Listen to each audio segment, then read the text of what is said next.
Good morning. Emotion focus coping strategies के बारे में हमने कल बात की थी, ठीक है, जिसके अंदर हमने बात की थी कि हमारे जो भी इमोशंस हैं, ठीक है, जैसे इसके अंदर वापस से एक बार देख लेते हैं कि इसके अंदर क्या होता है। दो कोपिंग स्ट्रेटजीज़ हैं ये which try to reduce the negative emotional response link with the such as impeachment, fear, anxiety, depression, excitement and frustration. In other words, emotion focused coping strategies are those strategies which are used to tackle the feeling of the stress rather than the actual problems. ठीक है, मतलब simple सा इसका mean ये है कि actual में problem जो है किसी भी स्पोर्ट पर्सन के साथ, अगर वो मेंटली प्रिपेयर है, सिंपल सी लैंग्वेज में अगर समझे कि अगर वो मेंटली और इमोशनली प्रिपेयर है तो वो जो है अपनी परफॉर्मेंस को बढ़ा सकता है। सिंपल सी बात है, चाहे एक्चुअल प्रॉब्लम उसको कुछ भी हो, चाहे उसको कोई भी फिजिकल इंजरी हो या कुछ भी हो, लेकिन वो मेंटली और इमोशनली अगर वो प्रिपेयर है तो वो अपनी परफॉर्मेंस को क्या कर सकता है, अल्टीमेटली बढ़ा सकता है। ठीक है, तो इसके अंदर कुछ दे रखे हैं। Following emotions focus coping strategies are commonly use to manage the stressful situations. ठीक है, तो कौन कौन सी ऐसी इमोशन फोकस स्ट्रेटजीज हैं जो हमें स्ट्रेसफुल कंडीशन से बचाती हैं।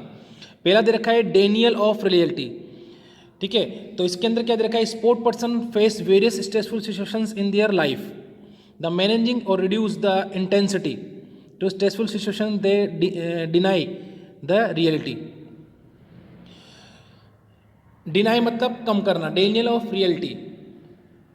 डेनियल ऑफ रियलिटी का मतलब है कि हम रियलिटी से दूर भागते हैं। एक्चुअली में जो रियलिटी है, क्योंकि हर इंसान अपने बारे में सबसे अच्छी तरह अपने बारे में जानता है, दूसरा जाने इससे अच्छा वो मतलब कहने का मतलब ये कि कोई भी इंसान जो है सबसे ज़्यादा जो जानता है वो अपने बारे में जानता है। उसको किस तरह से, उसकी बॉडी के बारे में, उसके बिहेवियर के बारे में, उसके हर चीज़ के बारे में वो इंसान सेल्फ खुद को सबसे ज़्यादा जानता है। तो जो रियलिटी है, अगर उसको हम उससे अगर दूर भागेंगे तो वहाँ पर स्ट्रेसफुल कंडीशन जो है और ज़्यादा बढ़ना हमारे लिए बढ़ेगी। The Daniel of existence of threat and problems can have negative consequences in the same way as not receiving the right medical treatment and time when symptoms only begins to appear. मतलब ये है कि the Daniel of the existence of threat, कि अगर हम इस reality से अगर दूर भागते हैं, ठीक है, अवॉइड करते हैं उसको, तो उस कंडीशन में क्या होगा कि सिचुएशन जो है और ज़्यादा क्रिटिकल हो सकती है। जैसे मान लो हमें खेलने के दौरान कुछ चोट लग गई है, तो हम उस इंजरी को क्या कर रहे हैं, अवॉइड कर रहे हैं। ठीक है, रियलिटी जो है कि वो हमसे नहीं खेला जा रहा है, फिर भी हम क्या कर रहे हैं, खेल रहे हैं। तो उस कंडीशन में जो है हमें वो इंजरी जो है काफ़ी ज़्यादा जो है डेंजर हमारे लिए हो सकती है। इसके बाद दे रखा है blame. Sport person also use the technique and strategies when they confront with any stressful situation. जब स्पोर्ट पर्सन किसी भी स्ट्रेसफुल सिचुएशन को हैंडल करता है, उसका सामना करता है, तो वो ब्लेम जो है करता है, या तो अपने आप को ब्लेम करेगा या फिर दूसरे को वो ब्लेम करना स्टार्ट कर देता है। ये एक स्ट्रेटजी होती है। It is very simple techniques, sometime they blame themselves, sometime others. If they fail to prevent a good performance in a competition, they may also blame to unsuitable environment or referee, umpire or equipments. ठीक है, तो simple सी बात है कि ये stress को हटाने का तरीका है कि हम दूसरों को ब्लेम दे दें। जैसे मान लो कोई कंपटीशन खेल रहे थे, कंपटीशन के अंदर हम नहीं जीत पाए, तो उस कंडीशन में हमने क्या बोल दिया, नहीं जीतेंगे तो उसकी स्ट्रेस हो जाएगी, यार जीते नहीं, क्यों नहीं जीते, क्या हो गई। लेकिन अगर हम इस स्ट्रेस को रिमूव करना है, इंस्टेंटली अगर रिमूव करना है, तो हम क्या करते हैं, दूसरों को ब्लेम देते हैं। है ऐसा होता है, रियल में ऐसा होता है कि जो बंदे हारने के बाद भी टेंशन नहीं लेते, वो कर देते हैं टेंशन किसके ऊपर, दूसरों के ऊपर। उन्होंने बोल देंगे एम्पायर सही नहीं था, गलत आउट दे दिया मेरे को, इसलिए मैं जल्दी आउट हो गया। तो इस तरह की कंडीशन, इस तरह के ब्लेम्स जो है हमारे स्ट्रेस को कम करता है ultimately. Went out of emotions, मतलब इमोशंस को जो है वेंट आउट का मतलब उनको दूर करें। to vent out the emotions is also good strategies to reduce many stressful situation. It is very simple technique which is used commonly whenever painful stressful situation is shared with other person. ठीक है, जैसे मान लो हम ये कई बार हम सुन भी चुके हैं हमारी लाइफ के अंदर कि हमें अगर कोई भी स्ट्रेस या कोई भी हमें एंजाइटी होती है, कोई भी टेंशन हमें होती है, तो उसको अगर हम दूसरों के साथ शेयर करते हैं तो हम क्या करते हैं, अपने आप को एम्पटी करते हैं, अपने आप को रिलैक्स महसूस करते हैं. क्योंकि जो स्ट्रेस को अपने अंदर दबाए रखता है वो स्ट्रेस उसको अंदर ही अंदर क्या करती है, डैमेज करती है. तो जिसको भी इस तरह की कंडीशन अपने को अपने अंदर फील होती है तो उसको क्या करना चाहिए, उन चीज़ों को शेयर करना चाहिए जिससे उसको रिलैक्स मिल सके. Mentally disengaging from stressful situation. ठीक है, कि मेंटली हम क्या करें, जो स्ट्रेसफुल कंडीशंस हैं उनसे दूर रहें. डिसएंगेज मतलब उनमें इंगेज ही ना हो मेंटली. ठीक है, कि मेंटली हम इतने ज़्यादा मजबूत हो जाएं कि जो स्ट्रेसफुल सिचुएशन है उनसे हम लड़ सकें.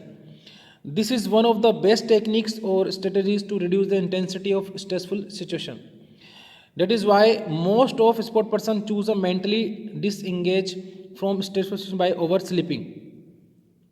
ठीक है, ओवर स्लीपिंग का यूज़ करते हैं ताकि उस सिचुएशन से ज़्यादा जितना ज़्यादा हो सके उसके बारे में ना सोचें. Day dreaming just giving up dealing with the that stressful conditions completely. The elevate the level of mental involvement and owning the. Elevate का मतलब हो गया यहाँ पर कम करना.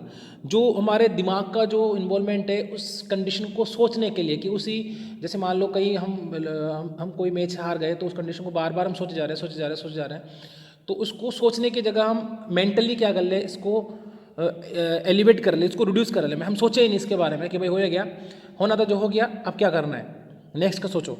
अगर इस तरह की कंडीशंस हैं तो वहाँ पर स्ट्रेस को हम दूर कर सकते हैं. Praying for guidance and strength, ये भी एक है, तो एक मतलब बोल सकते हैं कि एक काल्पनिक बात है, लेकिन एक्चुअली में है, ये चीज़ होती है. Praying for guidance and strength, जब भी हम गेम खेलते हैं तो हम अपने कोच को, अपने ट्रेनर को याद करते हैं कि उस ट्रेनर ने, उस कोच ने जो मेरे को कोचिंग दी है, जो ट्रेनिंग दी है वो बहुत अच्छी दी है, मैं अपना परफॉर्मेंस बहुत अच्छा करूँगा. ठीक है, अपने कोच को याद करना, अपने ट्रेनर को याद करना, या फिर अपने स्ट्रेंथ के पर विश्वास करना कि मुझ में इतनी स्ट्रेंथ है, मैंने इस तरह की ट्रेनिंग की है कि मैं ये गेम आराम से जीत लूँगा. तो ये भी स्ट्रेसफुल कंडीशंस को दूर करता है. By praying for guidance and strength some support person by reduce the intensity of negative and distressing emotions that a stressful situation has caused. The method or techniques most probably depend on the faith and belief of the individuals. हम जिस पे विश्वास कर रहे हैं, अगर उसको क्या कर रहे हैं, प्रेइंग करें, ठीक है, तो वहाँ पर भी हमें स्ट्रेसफुल कंडीशन से लड़ने की ताकत मिलती है. इसके बाद बात कर रहे हैं क्राइंग. कई लोग आपने देखे होंगे, कई जगह पर, कई गेम्स के अंदर कुछ पर्सन जो है वो क्राइंग करते हैं, रोते हैं, चिल्लाते हैं. ठीक है, वो चिल्लाते हैं, क्राइंग का मतलब यहाँ पे चिल्लाते हैं. तो वो अपनी स्ट्रेसफुल कंडीशंस को दूर करने की कोशिश करता है. कई जगह आपने देखा होगा, विराट कोहली को देखा होगा कि चलो देखो एक एग्जांपल देखते हैं. एक मैच चल रहा है जिसके अंदर जो है काफ़ी कंडीशन ऐसी आ रही है कि जो है इंडिया हारने पर है. विराट कोहली कैप्टन से इंडिया हारने पे है. विराट कोहली काफ़ी टेंशन में दिख रहे हैं. इतने में ही क्या होता है, जो बैट्समैन अच्छा खासा खेल रहा था, जिसका डर था कि भाई ये बैट्समैन अगर खेलेगा तो इंडिया हार जाएगी, तो अचानक से वो बैट्समैन क्या हो जाता है, मतलब आउट हो जाता है. तो उस कंडीशन में क्या होता है, विराट कोहली तेज़ी से चिल्ला रहा है. विराट कोहली को चिल्लाते हुए आपने देखा होगा, जो क्रिकेट खेलते हैं जब मैं ये बोल रहा हूँ तो जो क्रिकेट खेलते हैं विराट कोहली की जो मैच है उनके सामने आ गई होगी किस तरह से चिल्लाता है. क्यों चिल्लाया? क्योंकि इतनी देर से जो स्ट्रेसफुल कंडीशन में तो जो था, वो उस स्ट्रेसफुल कंडीशन को दूर करने के लिए उसने क्या किया, क्राइंग किया, उसने चिल्लाया. बात समझ में आई? एक छोटा सा एग्जाम्पल से. Brooding. Some sport person also use the emotion focused coping techniques and strategies. Usually during the competition training, they do not say no and they don't object to decision coach and decision of coaches and reference, but later on they brood over the decision. मतलब कि इसका brooding का मतलब क्या हो गया कि कुछ ऐसे आपने देखे होंगे स्पोर्ट पर्सन जो हैं, जब वो मैच खेल रहे होते हैं या ट्रेनिंग कर रहे होते हैं तब तो अपने कोच को कुछ नहीं बोलते हैं, लेकिन बाद में पीछे से फिर उस कोच की बुराई करते हैं या उस रेफरी की जिसने गलती की है उसकी बुराई करते हैं। तो इस कंडीशन को हम बोलते हैं ब्रूडिंग। ठीक है, मतलब उस मैच की टाइम तो उन्होंने कुछ नहीं बोला, लेकिन बाद में अपनी स्ट्रेस को कम करने के लिए वो क्या कर रहे हैं, इन लोगों को के बारे में, उसके डिसीजन के बारे में बात कर रहे हैं। इग्नोरिंग द स्ट्रेसफुल सिचुएशन, जो स्ट्रेसफुल सिचुएशंस के बारे में सिचुएशंस हैं जिनसे हमें प्रॉब्लम हो रही है, ओनली सिचुएशन है, क्यों है, बिकॉज ऑफ हम ज़्यादा सोच रहे हैं उसके बारे में। तो अगर इस तरह की सिचुएशंस को हम क्या करें, अवॉइड करें, इग्नोर करें, ठीक है, तो हम स्ट्रेस से बच सकते हैं। अवॉइडेंस, इसके अंदर भी लगभग वही बात बोलेगा। सब्सटेंस अब्यूजेज, ये इंपॉर्टेंट बात है यहाँ पर, मतलब जो ड्रग अब्यूज़ की हम बात करते हैं, जहाँ पर हम डोपिंग वगैरह की बात करते हैं, तो उसी के बारे में बात है यहाँ पर कि कुछ अमाउंट में जो सब्सटेंस अब्यूजेज है, जो ड्रग्स है, वो हमें रिलैक्स करती है स्ट्रेस से। ठीक है, वो स्ट्रेस से दूर रखने की कोशिश करती है, मतलब हमें रिलैक्स महसूस होता है। बट अगर इसी का कंटिन्यूस हम लेते हैं तो हम क्या हो सकते हैं, उस पर डिपेंड हो सकते हैं, तो ये आगे जाकर और ज़्यादा क्या हो सकती है, क्रिटिकल कंडीशन हो सकती है। ठीक है, तो इसने बोला है कि सब्सटेंस अब्यूजेस है तो अच्छी चीज़, लेकिन ये क्या हो सकती है, डिपेंडेंसी हो सकती है। ठीक है, तो substances abuses, drug abuses and even overeating may provide a short relief and add to disconnect the reality, but it begins a vicious cycle of dependency on the substance and create further additional stressful situation। समझ में आई ये चीज़ कि भाई है तो सही है, अच्छा उस पर्टिकुलर स्ट्रेस के लिए जिसके लिए हम ये ड्रग ले रहे हैं उससे तो हमें दूर कर देगा, बट अगर इस पर डिपेंड हो गए तो ये दूसरी स्ट्रेसफुल कंडीशंस को क्या कर सकता है, जनरेट कर सकता है। ठीक है, तो ये सारा दे रखा है। तो कुछ पॉइंट्स थे जिनके थ्रू हम क्या कर सकते हैं, अपने इमोशंस, कोपिंग स्ट्रेटजीज का यूज़ करके स्ट्रेसफुल कंडीशंस हम क्या कर सकते हैं, फाइट कर सकते हैं। नेक्स्ट दे रखा है personality, its dimension and types, role of sport person in personality development. Meaning of personality, पहले पर्सनालिटी का मतलब हम समझते हैं।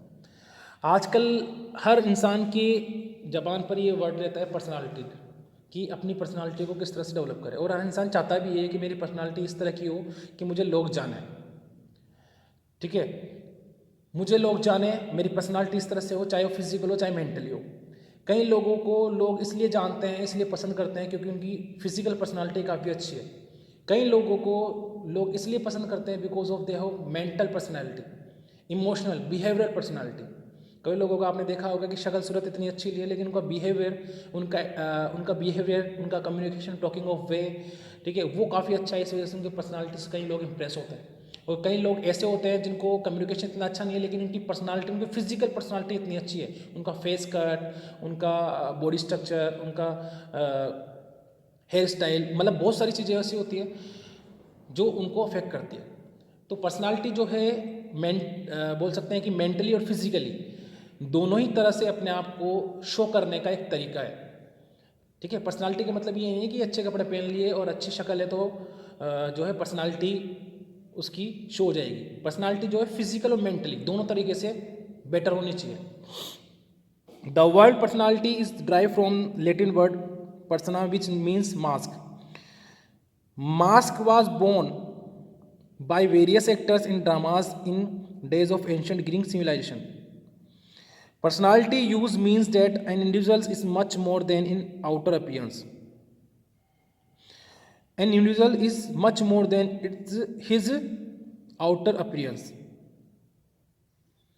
जो दिखाई दे रहा है बाहर से, personality usually means that an individual is much more than his, बाहर से दिखाई दे रहा है उससे कई ज़्यादा अलग चीज़ है हमारी पर्सनालिटी। पर्सनालिटी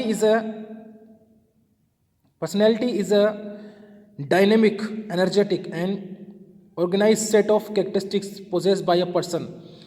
ठीक है, पर्सनालिटी किसी भी इंसान की एक एनर्जेटिक और उसके कैरेक्टर को ऑर्गेनाइज करने वाली, जो कि that influence his her cognitions, जो उसके विचारों को, इमोशंस को, मोटिवेशंस को, बिहेवियर को in different type of situation. ठीक है, तो डिफरेंट टाइप ऑफ सिचुएशन के अंदर उसके क्या विचार है, उसके इमोशन क्या है, उसका बिहेवियर क्या है। ठीक है, और वो कितना स्फूर्ति है, उसके अंदर कितना एक्टिवनेस है, वो सब जो है उसकी पर्सनालिटी को शो करता है। Personality also refers to the pattern of thoughts का पैटर्न क्या है, फीलिंग्स क्या है, सोशल एडजस्टमेंट क्या है, सोसाइटी के बारे में किस तरह का उसका बिहेवियर है। Persistently exhibit over time. ठीक है, एक ही तरह का बिहेवियर, वो कंटिन्यूसली एक ही तरह का बिहेवियर जो है वो हमेशा एक ही तरह का बिहेवियर उसका रहता है। That strongly influence. ठीक है, तो देखो समझो इस चीज़ को क्या बोलना चाह रहा है कि आपकी फीलिंग्स, आपकी थॉट्स, आपका सोशल एडजस्टमेंट और बिहेवियर, सोसाइटी के अंदर आपका जो बिहेवियर है वो परसिस्टेंट है, मतलब लगातार एक ही तरह का बिहेवियर आप करते हैं। तो उस कंडीशन में क्या होगा, उस कंडीशन में ये होगा कि सोशली तो क्या होगा, स्ट्रांगली इन्फ्लुएंसेस, आपके प्रभाव जो हैं वो दूसरे लोगों पर, दूसरों लोगों की वंस एक्सपेक्टेशन, दूसरे लोगों की एक्सपेक्टेशंस को, सेल्फ परसेप्शन को, उनके खुद को जानने की जो सेल्फ नॉलेज, एटीट्यूड को एंड वैल्यू को, वो खुद की क्या वैल्यू है उसको जानने में काफ़ी मदद करती है, काफ़ी प्रभावित होता है। मतलब पर्सनालिटी वो चीज़ है जिससे दूसरे लोग अपने बारे में जानते हैं, ऐसी पर्सनालिटी जिससे जिससे प्रभावित होकर दूसरे लोग अपने बारे में जानने की कोशिश करते हैं, उसको हम बोलते हैं पर्सनालिटी।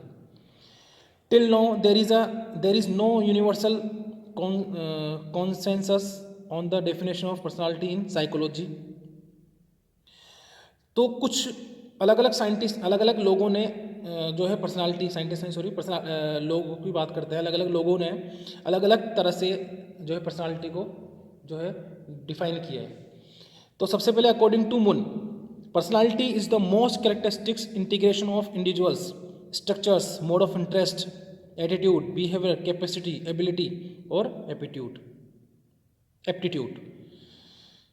ठीक है, पर्सनालिटी क्या है, उन सारे कैरेक्टरिस्टिक्स, वो सारे उसके फीचर्स, उसके कैरेक्टर हैं, उन कैरेक्टर का एक मिश्रण, इंटीग्रेशन है।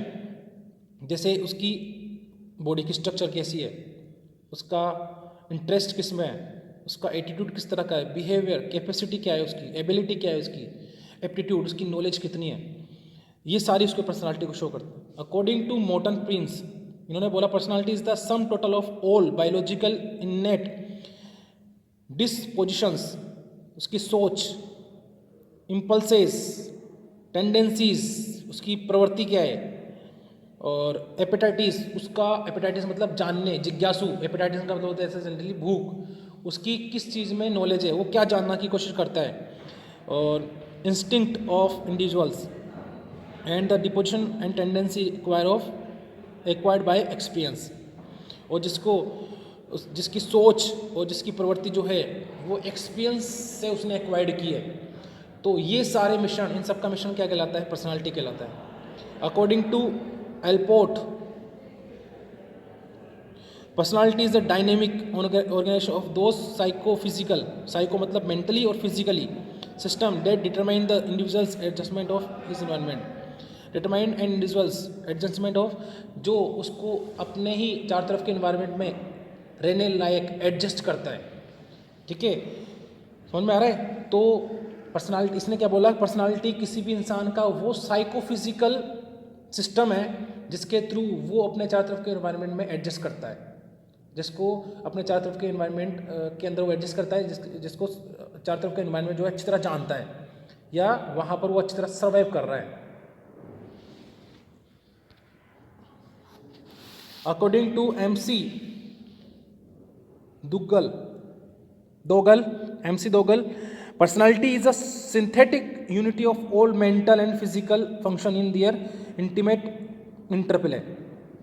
उसकी पर्सनल, अंदर, आंतरिक, इंटीमेट का मतलब आंतरिक इंटरप्ले, अंदर जो चल रहा है, ठीक है, उसकी अंदर की सोच, अंदर का जो वो सोचता है, उसका फिजिकली और मेंटल यूनिटी, ठीक है, उसके अंदर जो चल रहा है उससे निकल कर आने वाली उसकी मेंटली और फिजिकल जो यूनिटी है उसको पर्सनालिटी बोल रहे हैं। According to Burgess, personality is the integration of all habits which determine the role and the status of person in society। ठीक है, सिंपल सी बात है। According to Freeman, personality is the integrated organization और all cognitive, cognitive, affective and physical characteristics that impose the individual and his uniqueness. ठीक है, तो वही बात आ गई कि उसकी सोच क्या है, ठीक है, उसका वो किस तरह से अफेक्ट करता है लोगों को, उसके फिजिकल कैरेक्टरिस्टिक्स क्या है, जो उसको एक यूनिकनेस देता है, वो उसकी पर्सनालिटी है। According to Warren, personality is the entire organisation of human being at any stage of the development. According to Eysenck, personality is the sum total of the actual and potential behavior pattern of the organism। और kettle के according क्या है, personality is the quality which permits the prediction of what a person will do in given situation. देखो last वाला थोड़ा अच्छा है। Personality is that quality which permits a prediction of what a person will do in given situation. ठीक है, personality वो है जो दी गई सिचुएशन में किसी इंसान को भविष्यवाणी करने लायक बनाती है। कोई भी भविष्यवाणी कब करेगा, जब उसकी पर्सनालिटी अच्छी होगी। Personality is that quality which permits a prediction of what a person will do in given situation, कि मतलब उस जो दी गई सिचुएशंस हैं उनसे किस तरह से वो प्रिडिक्ट करता है, मतलब उनसे किस तरह से वो लड़ रहा है, उनसे किस तरह से वो प्रिडिक्ट कर रहा है, उनको किस तरह से वो सॉल्व कर रहा है, वो उसकी पर्सनालिटी है। ठीक है, जैसे मान लो दो लोग हैं, ठीक है, उनके सामने एक ही सिचुएशन है।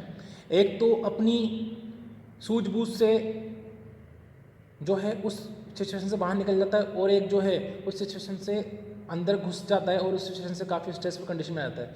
तो दोनों की पर्सनालिटी शो हो रही है कि नहीं हो रही है? एक की पर्सनालिटी दिख रही है, ये काफ़ी स्ट्रेंथ है, इसके अंदर काफ़ी मजबूत इंसान है, और एक की पर्सनालिटी शो हो रही है कि भाई ये काफ़ी वीक है और काफ़ी जो है होपलेस इंसान है। समझ में आ रहा है? दोनों की पर्सनालिटी हमें शो हो गई, सिचुएशन दोनों के लिए एक ही, लेकिन एक तो सिचुएशन से निकल जाता है, एक सिचुएशन के अंदर और फंस जाता है। तो दोनों कंडीशन में दोनों की पर्सनालिटी हमें क्या हो रही है, शो हो रही है। ठीक है, तो ये कई बार पूछ रहे थे डायरेक्ट क्वेश्चन, यहाँ पर डायरेक्ट नाम दे देगा इंसान, जो भी पर्सन है, कि भाई इसने पर्सनालिटी की क्या डिफिनेशन दी है, तो उनको हमें क्या करना है, रटना है। ठीक है, इस तरह के जो क्वेश्चंस आते हैं, इस तरह के टॉपिक आते हैं, उनको हमें क्या करना है, एज इट इज़ जैसे लाइन दे रखी है वैसे इसको रटना पड़ेगा।